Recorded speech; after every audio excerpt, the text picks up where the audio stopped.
കേരളത്തിലെ പ്രധാന മൂകാംബികാ ക്ഷേത്രങ്ങളിലൊന്നാണ് നെടുവ പിഷാരിക്കൽ ശ്രീ മൂകാംബികാ ക്ഷേത്രം. പരപ്പനാട് രാജവംശത്തിൻ്റെ പരദേവതയായ മൂകാംബികാ ദേവി കുടികൊള്ളുന്ന പുണ്യസന്നിധി. മലബാറിലെ തന്നെ ഒരു പ്രധാന ക്ഷേത്ര നഗരിയായ നെടുവയിലാണ് ഈ മൂകാംബികാ ക്ഷേത്രം സ്ഥിതി ചെയ്യുന്നത്. ഈ ക്ഷേത്ര ചരിത്രം പരപ്പനാട് രാജവംശവുമായി ബന്ധപ്പെട്ടതാണ്. നൂറ്റാണ്ടുകൾക്ക് മുമ്പ് അവിടുത്തെ ഒരു രാജാവ് തികഞ്ഞ ദേവീഭക്തനായിരുന്ന അദ്ദേഹം കാലങ്ങളായി കൊല്ലൂർ മൂകാംബികാ ക്ഷേത്ര ദർശനം നടത്താറുണ്ടായിരുന്നു. പ്രായാധിക്യം മൂലം അദ്ദേഹത്തിന് കൊല്ലൂർ മൂകാംബികാ ക്ഷേത്ര ദർശനം നടത്താൻ കഴിയാതെ വന്നു. തൻ്റെ ഭക്തൻ്റെ സങ്കടം മനസ്സിലാക്കിയ ദേവി അദ്ദേഹത്തിന് സ്വപ്ന ദർശനം നൽകി. ഇനി കൊല്ലൂരിലേക്ക് വരേണ്ടതില്ലെന്നും തൻ്റെ ചൈതന്യം നെടുവാദേശത്തു കൂടി ഉണ്ടാകുമെന്നും അരുളി ചെയ്തു.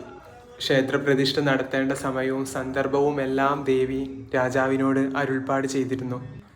അതിൻ പ്രകാരം പണി കഴിപ്പിച്ച ക്ഷേത്രമാണ് നെടുവ പിഷാരിക്കൽ ശ്രീ മൂകാംബികാ ക്ഷേത്രം.